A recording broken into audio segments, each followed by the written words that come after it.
Olá a todos, eu sou Alan Argolo, me apresentando aqui inicialmente, né? E estamos aqui debutando nessa palestra virtual do GEC. Então, primeiramente, vou me apresentar, sou CRI aqui do Esperança em Cristo, da Evangelização Infantil. E hoje eu vou estar trazendo uma conversa sobre um tema um pouco diferente. Mas antes vamos fazer uma página que eu acabei de abrir aleatoriamente desse livrinho, Vida Feliz, de Joana de Ângeles. E a mensagem 167 diz o seguinte: a grandeza de um homem pode ser medida pela sua capacidade de serviço ao próximo, de humildade e de amor. Os homens grandes chamam a atenção e projetam sombras, mas os grandes homens, onde quer que se encontrem, tornam-se claridade inapagável, apontando rumos libertadores. Os verdadeiros heróis se ignoram, preocupados que vivem em ajudar mais do que fazer a propaganda dos próprios atos. Torna-te um deles, no silêncio das tuas realizações e na grandeza da tua pequenez. E é com essa página extremamente sugestiva, né, que nós iniciamos a nossa conversa, com a esperança, né, de que nós possamos, de pouco em pouco, nos tornarmos, né, esses verdadeiros heróis, né, fazendo os nossos bons atos diários, primeiro conosco mesmo, né, e em consequência com aqueles que estão ao nosso lado.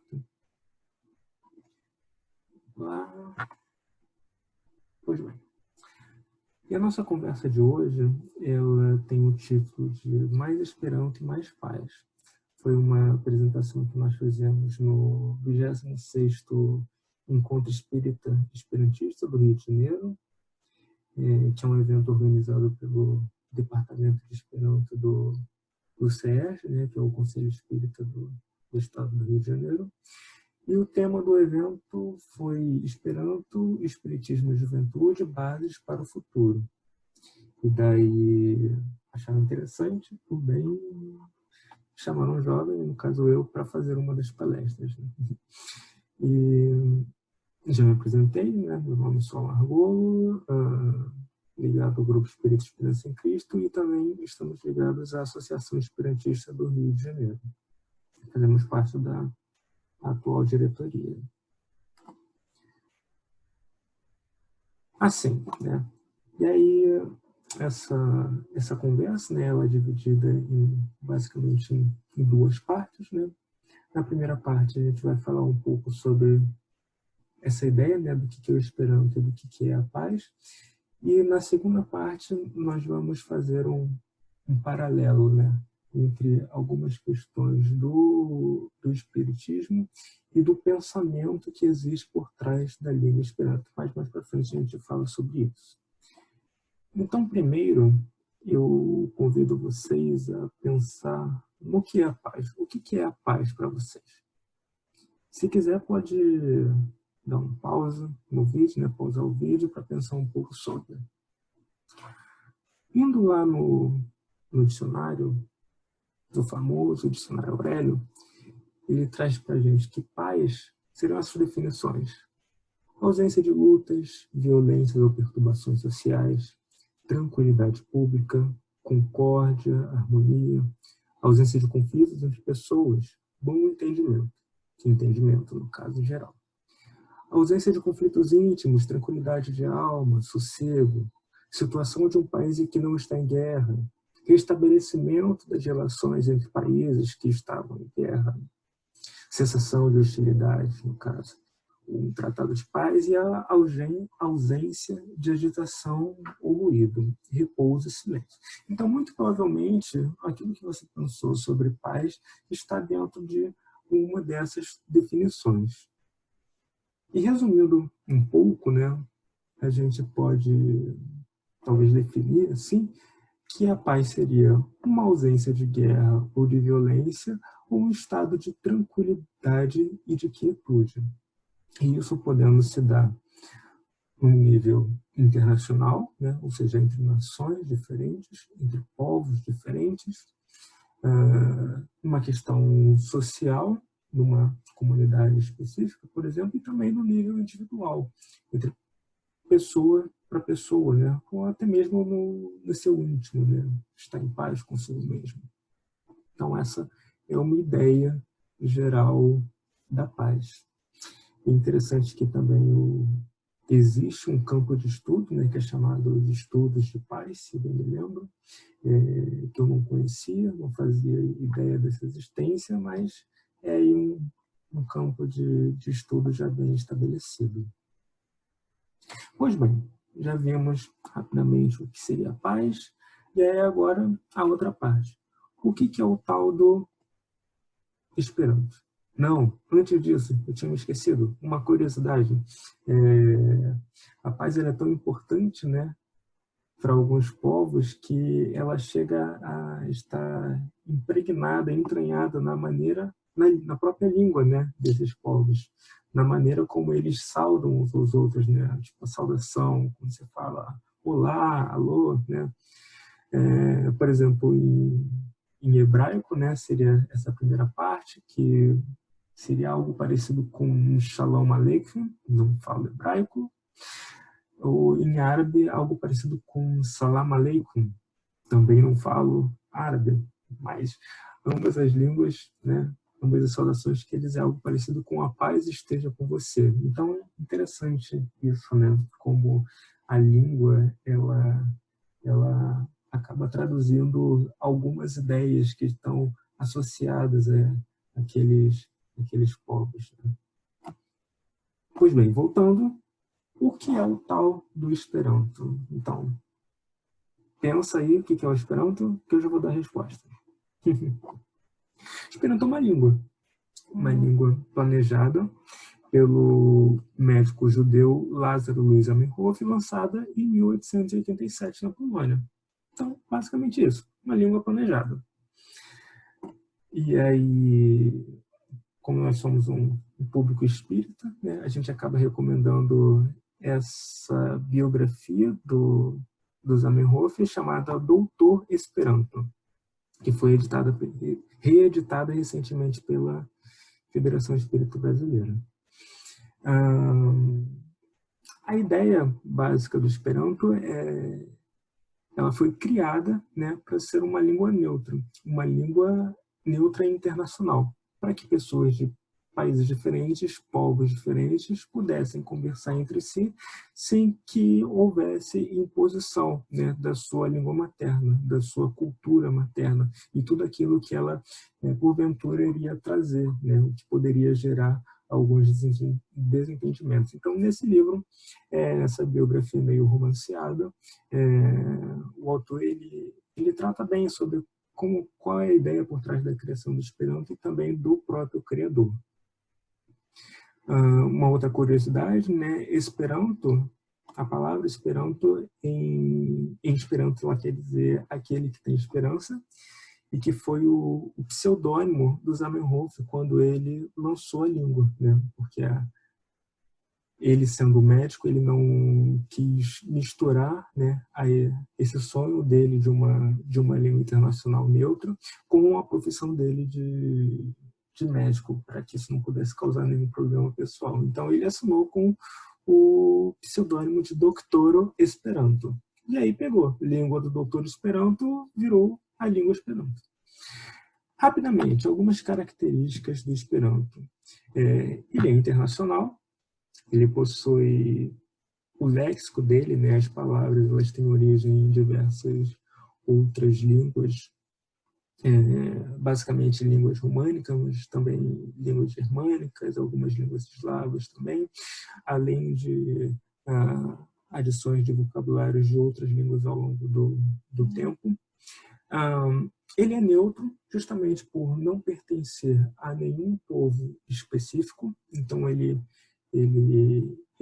cumpre bem esse papel, né? A gente até tem uma frase que a gente costuma dizer que a neutralidade do Esperanto, ela tem o limite dos direitos humanos. Então, a partir do momento que alguma ação ou algum ato ele vai contra os direitos humanos, então a ideia do Esperanto ela já não pode mais ser compatível com isso, né? Então, breves reflexões sobre essa neutralidade. Ele é relativamente fácil, então é uma língua que tem uma gramática simples em comparação com as outras línguas, né? Então, muito provavelmente, ele é mais fácil de aprender do que as outras línguas nacionais, mas, como qualquer outra língua, ele precisa de um estudo, de dedicação e de prática, né? Então, ele tem a gente diz que ele tem uma rápida curva de crescimento do aprendizado inicial, né, do estudo inicial, e aí depois quando você chega a um determinado nível, e aí você precisa estudar a fundo como qualquer outra língua. Mas ele é sim mais fácil do que os outros, e isso acaba variando de acordo com a sua língua materna também. Ele é flexível, né? Então ele tem algumas ideias que a gente fala, inclusive, a gente costuma brincar que parece um Lego linguístico, né? Em que a gente vai montando várias pecinhas para formar as palavras e as frases. Isso tem principalmente para as palavras, né? Ele tem o conceito de que é uma língua aglutinante, né? Propedêutico. Propedêutico quer dizer que o estudo do Esperanto, né, ele facilita o ensino de outras línguas, né, justamente pelas características da aglutinagem e da internacionalidade. Ele é jovem, então, em comparação com as línguas em geral, com as línguas nacionais, é uma língua bem nova, né? Tem pouco mais de 100 anos, 100 e poucos anos.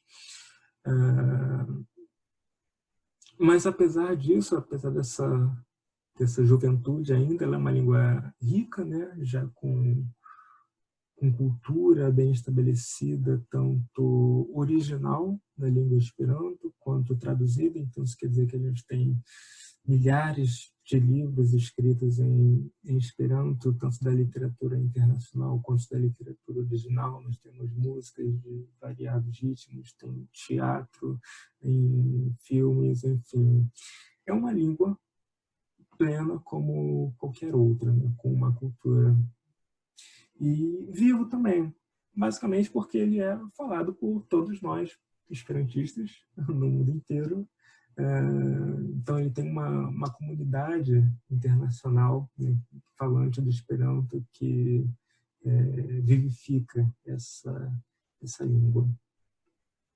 Mas o objetivo aqui da nossa conversa não é propriamente apresentar o Esperanto, né, nem fazer uma defesa especificamente do Esperanto, mas assim um pouco sobre a ideia por trás dela, né?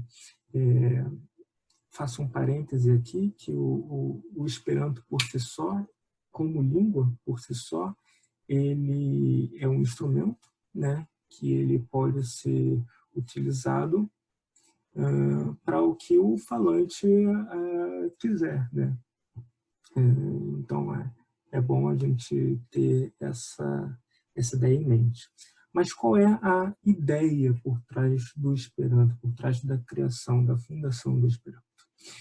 Então aqui eu trago um outro termo que seria o que é o esperantismo. O que seria o esperantismo? Essa ideia por trás da fundação do Esperanto. E aí a gente traz um conceito da ideia interna, ou interna ideu, né? Que é um conceito que diz que o Esperanto, que a ideia interna do Esperanto é, sobre um fundamento linguístico neutro, derrubar os muros entre os povos e acostumar os homens a ver no seu próximo apenas um ser humano e um irmão. Ou seja, a ideia por trás da fundação, da iniciação, do planejamento do Esperanto, pelo menos por parte do seu criador, é de fraternidade. É de você ver no outro um irmão. Esse é o princípio básico, né, dessa ideia interna.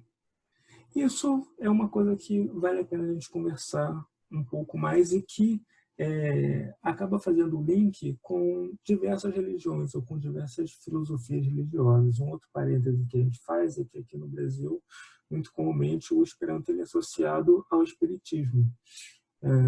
Enquanto que, na verdade, em outros países, o Esperanto ele é associado a outras filosofias religiosas, ou a nenhuma filosofia religiosa em si, né? Então, o Esperanto como língua, ele não é propriedade de nenhuma religião, mas ele pode se linkar, ele pode se ligar a diversas doutrinas filosóficas e religiosas por essa característica da fraternidade intrínseca, né, à criação do Esperanto. Então, a partir daqui, né, a gente vai fazer um paralelo entre o capítulo 18 de A Gênese, que é o último livro da codificação, né, de Kardec, né, do Espiritismo, que se intitula Os Tempos São Chegados, ou São Chegados os Tempos, dependendo da tradução, e que está lá no final, né, do livro, que fala sobre as predições, né, e inicia um pouco a conversa sobre a transição planetária, né? Então aqui a gente faz eu gosto de parênteses, então a gente faz um outro parêntese de conceitos que a gente precisa ter em mente, né? Lá no Livro dos Espíritos a gente tem a tal da escala dos mundos, né? De que os mundos, os diversos mundos habitados, eles possuem gradações, assim como os espíritos. Então, o nível de progresso de um mundo ele está associado à elevação, né, ao nível de progresso daqueles que o habitam, né? Então, no caso, tomando como por exemplo, né, essa conversa não é de hoje, que o planeta Terra ele é um mundo de provas e expiações que está fazendo uma transição para um planeta, para um mundo de regeneração. Um assunto que está na moda, né? E, enfim, desde a Gênese, os espíritos vêm trazendo para a gente de que essa mudança vem acontecendo, né? De que esse processo de maturação do nosso planeta ele vem acontecendo paulatinamente, de pouquinho em pouquinho, com alguns episódios, né, com alguns eventos bruscos, digamos assim, né, mas que isso vem acontecendo aos poucos, esse progresso nessa linha ascensional do nosso planeta. E que é difícil de ser percebido, principalmente para aqueles que estão reencarnados no momento, naqueles momentos em que a coisa vai bem devagar, né, com pequenos avanços, pequenos retrocessos, mas que no final das contas são os avanços. E aí vamos fazer essas reflexões em paralelo inicialmente, com os Congresso e para o lado, que são os discursos de congresso, feitos pelo Zamenhof, que é o iniciador da língua Esperanto. Nesses congressos universais, que são eventos internacionais, que acontecem desde 1905, e aí congregam falantes, né, do Esperanto do mundo inteiro, num clima de paz, de harmonia, de fraternidade, pelo menos inicialmente, pelo menos essa é a proposta, e acaba funcionando na prática, né, é uma experiência incrível, né? É quase que indescritível você estar num evento como esse. E aí, nos primeiros, enquanto ainda vivo, o Zamenhof ele costumava fazer um discurso.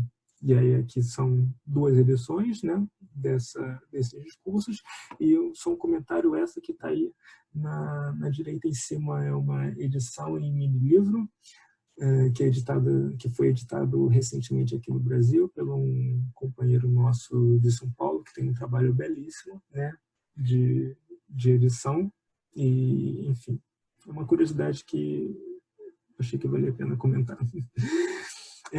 Além disso, a Declaratio pri Romaranismo, que seria a declaração do Romaranismo, também no Zamenhof, que o romaranismo ele foi uma filosofia também iniciada pelo Zamenhof, que é como seria uma explanação, né, um detalhamento maior da ideia que sempre norteou as ações do Zamenhof, inclusive por conta da criação do Esperanto, né?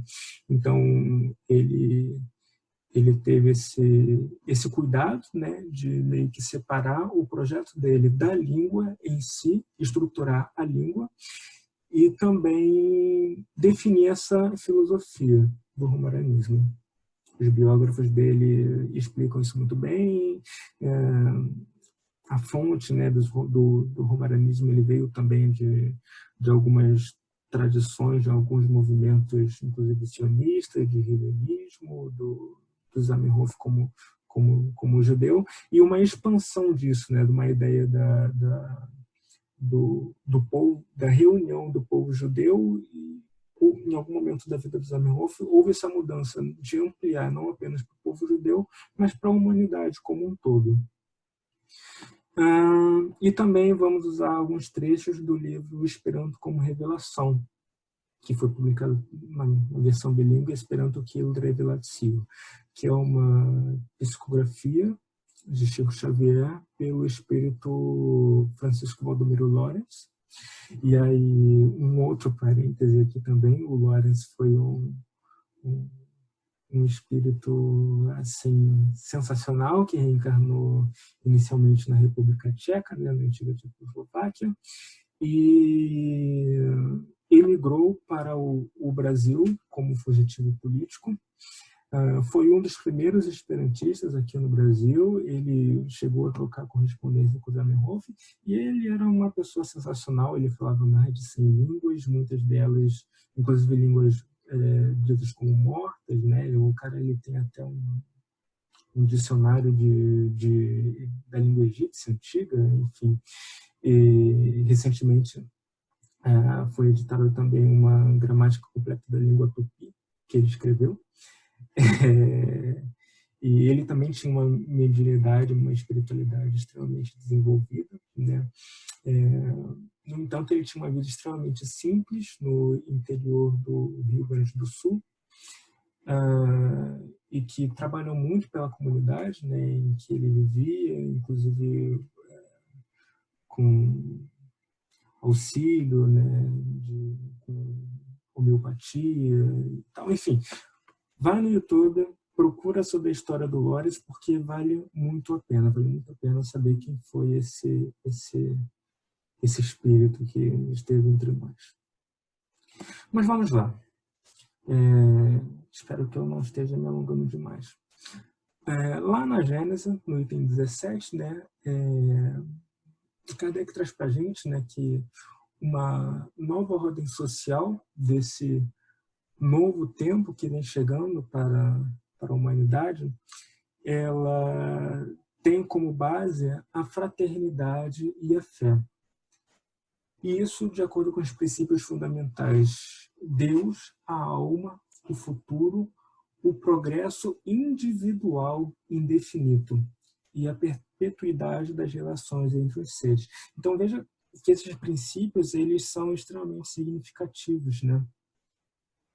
A crença em Deus, né, ou da existência de Deus, da alma, né, da existência da alma, não apenas do materialismo, na ideia do futuro e do progresso individual, né, que o progresso individual ele acaba impactando no coletivo. E a perpetuidade das relações, ou seja, que a relação entre os diversos indivíduos, elas permanecem e elas são extremamente relevantes para o todo. E aí ele continua: quando todos estiverem convencidos de que Deus é o mesmo para todos, todos se considerarão filhos do mesmo Pai, lógico, né? E se estenderão as mãos uns aos outros. Essa a fé que o Espiritismo faculta e que doravante será o eixo em torno do qual girará o gênero humano, quaisquer que sejam os cultos e as crenças particulares. Interessante isso, né? Então, já nesse momento, em A Gênese, essa questão dessa sociedade do futuro, né, dessa nova ordem social, ela está relacionada ao rompimento dessas diferenças, né, principalmente de cultos e de crença também. E que o Espiritismo ele é um dos precursores disso. Vamos avançar um pouco. E Zamenhof, no discurso dele do Congresso de 1907, que ocorreu em Cambridge, na Universidade de Cambridge, ele fala que o lema das ideias esperantistas foi sempre claramente sentido. Nós desejamos criar um fundamento neutro sobre o qual os diversos povos possam comunicar-se pacífica e fraternalmente, não impondo uns aos outros as suas particularidades, que é aquela coisa da ideia interna, né?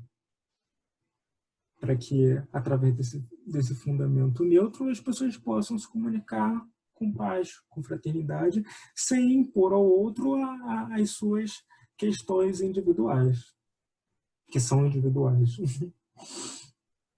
E mais à frente, né, seguindo aqui em 1913, e aqui a gente já está falando da declaração do romaranismo, né?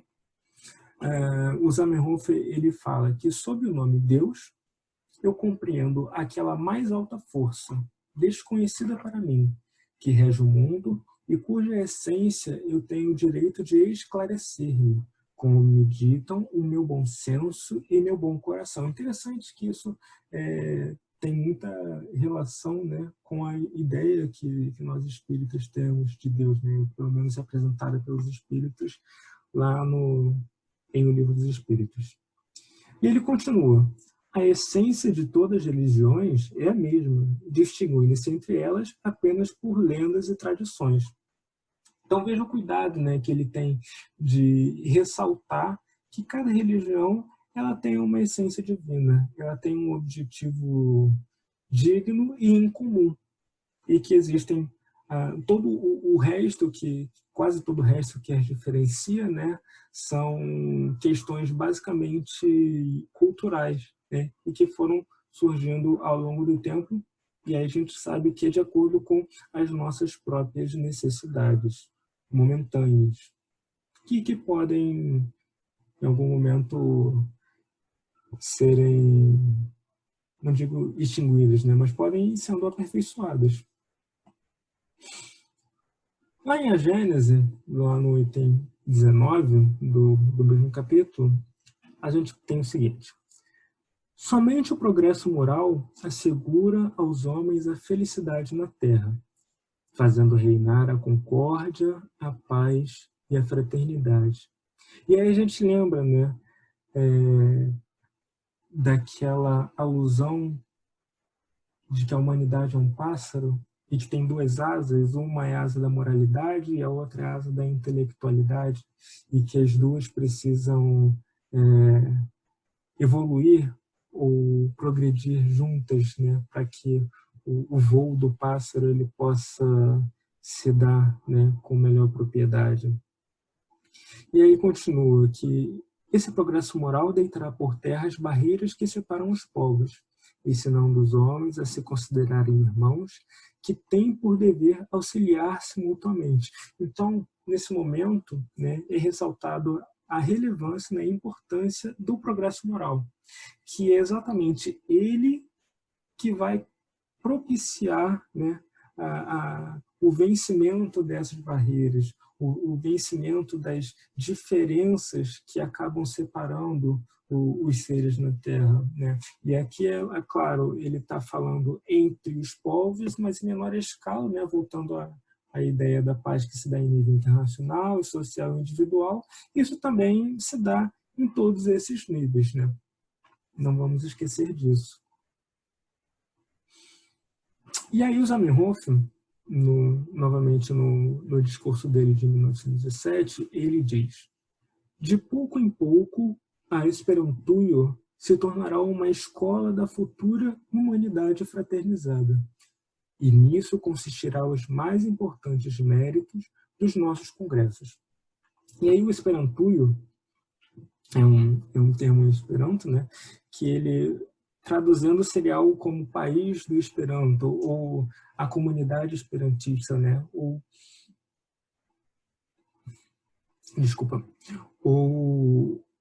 a comunidade das pessoas que falam Esperanto, né. E da ideia do Zamenhof, né, isso é um dos terrenos, né, em que essa futura humanidade fraternizada, ela se dá, ela começa a crescer, né? E essa também foi uma da ideia do estabelecimento dos eventos internacionais de Esperanto que acontecem até hoje. E que, de fato, né, nesses eventos em que você só vê o outro não apenas pela nacionalidade dele, mas como um irmão, de fato, se dá de uma maneira impressionante, quase indescritível. Ele continua: viva o Esperanto, mas antes de tudo, viva o objetivo e a ideia interna do esperantismo. Viva a fraternidade dos povos, viva tudo que rompa os muros entre as gentes. Viva, cresça e floresça o verde estandarte. Então, e aí vem essa animação, esse fervor que o Zamenhof sempre tinha, com o objetivo de alcançar, né, essa fraternidade. Pois bem, voltando à Gênese, a gente vê o seguinte, né, continuando. Será ainda o progresso moral que, seguido pelo intelectual, ou seja, é claro que a gente precisa, né, dos dois, do moral e do intelectual, mas a ordem, ela aqui parece invertida, né? Primeiro, a gente tem um hábito de dizer, né, que a gente evolui mais intelectualmente do que moralmente, enquanto que aqui o Kardec vem trazendo que sem o progresso moral, a coisa não vai acontecer, né? Então, progresso moral seguido pelo intelectual.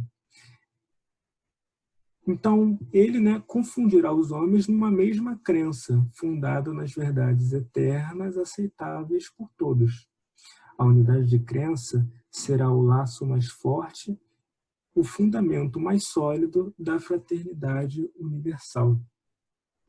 E é interessante a gente perceber que, nesse momento, não se está falando de uma religião específica, mas sim de alguns conceitos, né? Algumas verdades eternas e universais que são inevitáveis, né? E que podem, de fato, é aquela essência que, de fato, pode unir a humanidade.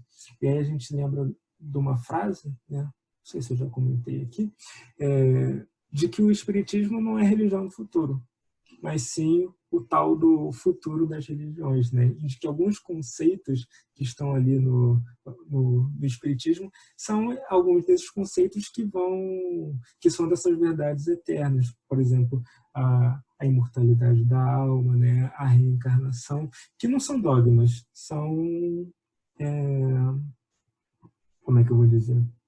São inevitabilidades, são fatos, digamos assim. Pois bem, e aí essa fraternidade universal. E aí Zamenhof, voltando lá na Declaração do Romaranismo, ele diz o seguinte: e porque as tradições religiosas são dadas não por Deus, mas pelos homens, eu devo contribuir para que, pela comunicação recíproca constante dos romaranos, no caso, seriam os adeptos do romaranismo, a comunicação dos romaranos de diversas religiões, as diferentes tradições religiosas pouco a pouco cedam lugar a tradições comuns, neutras segundo os povos. Então, aqui ele já evidencia, né, o Zamenhof, de que um dos caminhos para que essa comunhão futura ela aconteça é a comunicação, é a troca entre pessoas diferentes, com conceitos fundamentais iniciais diferentes, de religiões diferentes, dado de uma maneira fraternal e recíproca. E que, aos poucos, isso possa levar a uma comunhão. Isso, né, é o que hoje nós chamamos de movimento interreligioso. Né? Bem interessante. E Lorenz, no Esperando como Revelação, né, que é a psicografia do Chico Xavier, ele diz o seguinte: as correntes de ideias alcançam sempre o oceano da realidade imutável, em cujas águas as advertências da evolução nos impõem o reconhecimento da própria humildade ante a grandeza da vida, com a impersonalização da nossa fé. Então é bem interessante isso, né? Esse trecho, né, que o Lorenz fala de impersonalização da nossa fé. E aí isso fica também como cuidado para nós termos, né, o quanto que nós personalizamos a nossa fé. Ou, por exemplo, o Espiritismo, né, o quanto das nossas tradições, né, o quanto da nossa vivificação da religião, ela é, de fato, digamos assim, doutrinária ou impessoal, no sentido de não ter a imposição, a transposição das nossas características como homem. Né? Então, ele evidencia que o caminho é, de fato, nós nos desvencilharmos de tudo aquilo que seria uma imposição das nossas percepções individuais, né? E aí eu não estou querendo dizer que uma fé pessoal, uma conexão íntima nossa pessoal com Deus, ela não seja válida. Sim, ela é sempre válida, mas muitas das vezes ela não é de comunhão com o outro. Então a gente não pode fazer com que isso sobreponha os conceitos, né, do outro, né? E também não pode alterar, né, não pode alterar as nossas religiões. Não sei se me fiz entender bem. Enfim. Continuando na Gênese, lá no item 20, seguindo, né, Kardec traz para a gente que semelhante estado de coisas pressupõe uma mudança radical no sentimento das massas, evidenciando aqui, né, que essa mudança, né, esse progresso, essa evolução, ela está diretamente relacionada ao progresso do homem, né, o progresso das individualidades que compõem as sociedades, que compõem as massas. Um progresso geral impossível se não fora de ideias que fomentam o egoísmo. Né? E aí a gente lembra, né, das grandes chagas da humanidade, né, que são o orgulho e o egoísmo. Né? Continuando, hoje, a geração que surge na humanidade mais madura, imbuída de ideias mais sãs, imprimirá ao mundo ascensional movimento no sentido do progresso moral, assinalando a nova fase da evolução humana. E é interessante, né, que nesse capítulo também, Kardec traz para a gente que essa nova geração ela já vem surgindo, né? Seja pela regeneração daqueles que já estão aqui encarnados e que vêm reencarnando na Terra, como no encarne de espíritos que vêm de outras esferas. Né? Então, essa nova geração, que também auxilia no movimento de progresso da humanidade e que constitui, de fato, o progresso do nosso planeta, ela nada mais é do que a nossa regeneração, de nós que estamos aqui nesse momento, né? E aí isso me fez lembrar de uma palestra do Haroldo sobre o Brasil, coração do mundo, pátria do Evangelho, né? Tá no YouTube também, de que ele evidencia essa característica da regeneração, principalmente do nosso país, no qual nós estamos encarnados, vulgo Brasil, que tem um dos principais papéis de regeneração daqueles que aqui reencarnam, chamando o Brasil de hospital, né, de grande hospital. E um fato engraçado que eu lembrei agora também, né, é de que, enfim, outro parêntese, droga, vou me alongar, desculpa,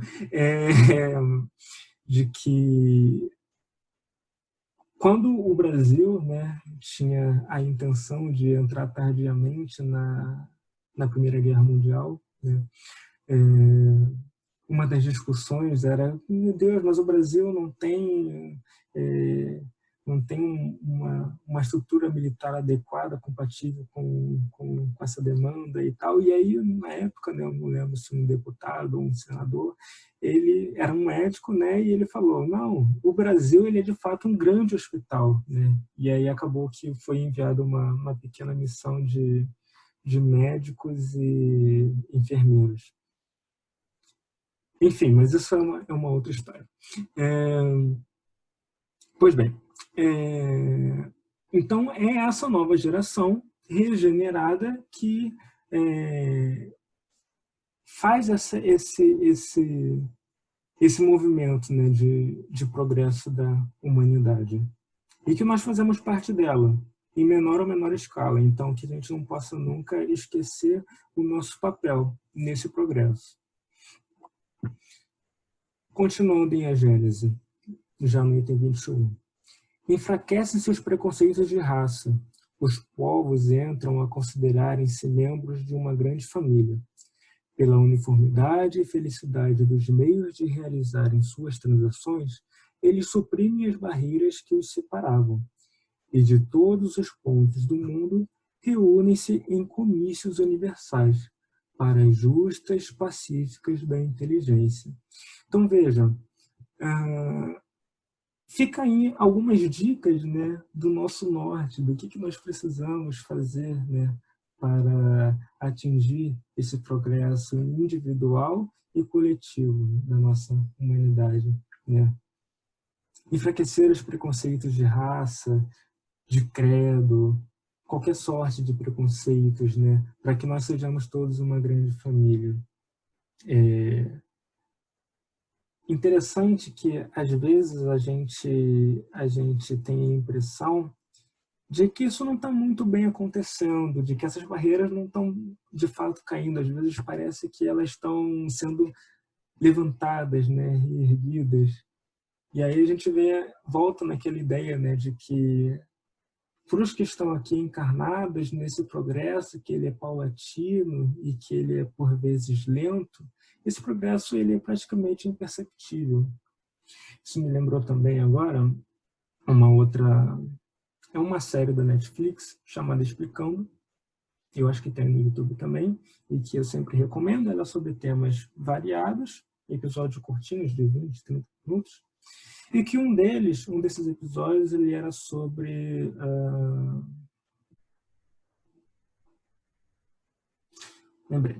sobre o politicamente correto, né? Sobre a questão do politicamente correto. E aí fala sobre alguns temas, né, que vão sendo que é a compreensão sobre alguns temas universais, por exemplo, sobre a escravidão, ou sobre direito das mulheres, ou sobre o direito dos negros, ou o que quer que seja. E de compreensão sobre esses determinados temas, ela vai evoluindo com o passar do tempo, mas que essa evolução ela principalmente no momento da transição de uma ideia para outra, ela sofre avanços e retrocessos, né? De uma forma que, principalmente na transição, muitas das vezes existem movimentos, em princípio, contra, né? Alguns movimentos extremamente a favor. Então, os extremos, eles são próprios, né? Eles são característicos desses momentos de transições. Então, agora, nós, evidentemente, vivemos num momento de transição no pensamento na humanidade como um todo. Nesse atual século, no século passado que nós tivemos. Então, característico desse momento de transição, nós temos exemplos extremamente progressistas a favor dessas mudanças, a favor dessa evolução e desse progresso moral, e movimentos aparentemente contra, né, como uma resistência, né, a esse progresso, mas que na linha ascensional, na linha de progresso, né, é a evolução e que se mantém. A evolução do pensamento, ela se mantém. Continuando, lá na Gênesis também. Todos terão por divisa a caridade, a fraternidade, a benevolência para com todos, tolerância para todas as crenças. E aí, realçando, né, novamente esses ideais, né, de caridade, fraternidade e benevolência e de tolerância para com o diferente, né, com o que inicialmente se mostra diferente, mas que tem, em princípio, a mesma essência. A nova geração marchará, então, para a realização de todas as ideias humanitárias, compatíveis com o grau de adiantamento a que houver chegado. Ou seja, nós não vamos ser perfeitos. Não é agora. Ainda não chegou a nossa hora de sermos perfeitos. Mas a gente vai continuar marchando e vai conseguir efetivar, né, aquilo que é compatível com o nosso grau de adiantamento. O Espiritismo não cria a renovação social. A madureza da humanidade é que fará dessa renovação uma necessidade. Ou seja, não tem como a gente fugir, né? É uma necessidade, né?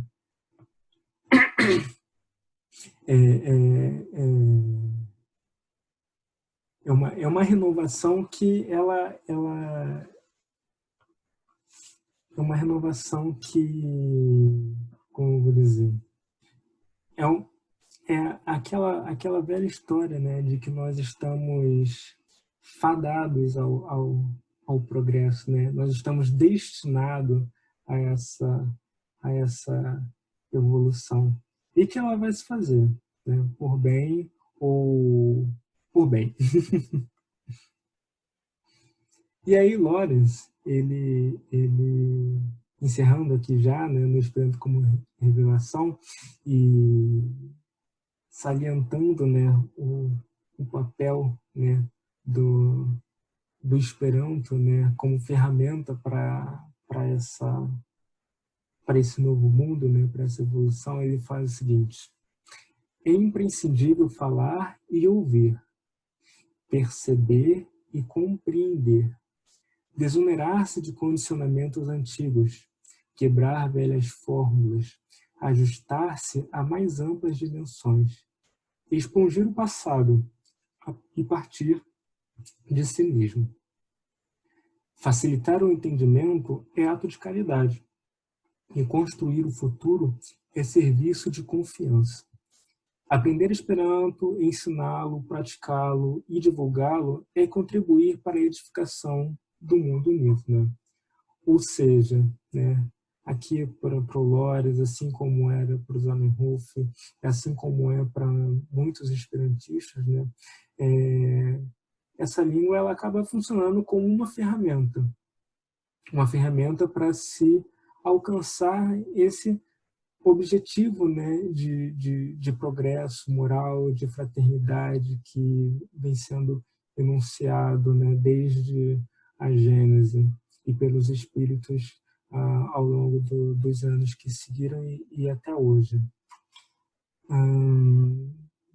Pois bem, essa é a reflexão que a gente quis trazer agora, rapidamente. Então, aqui fica o nosso Duncan, que quer dizer obrigado.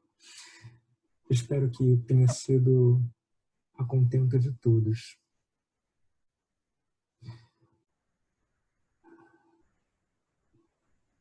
E nesse momento, nós elevamos o nosso pensamento a Deus, nosso Pai, agradecendo pela oportunidade de estarmos encarnados aqui, nesse momento, nesse planeta, nesse país, ainda que com todas as dificuldades. Nós agradecemos pela oportunidade da nossa regeneração, que nós possamos, Senhor, trabalharmos dentro de nós os bons sentimentos, os bons ideais de paz, de fraternidade, de amor, inicialmente para conosco mesmo, assim como para o nosso próximo. Que nós possamos, Senhor,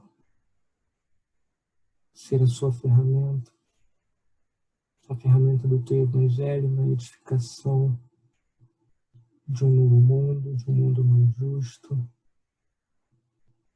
de um mundo mais fraterno. Que nós possamos vencer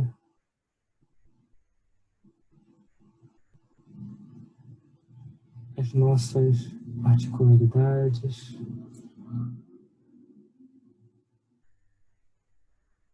os nossos vícios que carregamos desde longo tempo, para que possamos exaltar as nossas virtudes, as virtudes dignas da elevação a qual nós estamos destinados por Ti, Deus. Que a Tua paz e que a Tua tranquilidade possam nos abraçar agora e sempre. Graças a Deus. Graças a Deus. Então, aqui está o meu contato. Se alguém quiser tirar alguma dúvida sobre Esperanto ou o que quer que seja, meu Deus, quero aprender Esperanto, pode falar comigo, principalmente nesses momentos, né, de pandemia e de quarentena. É sempre bom aprender uma coisa nova. E é isso, gente. Tchau, tchau.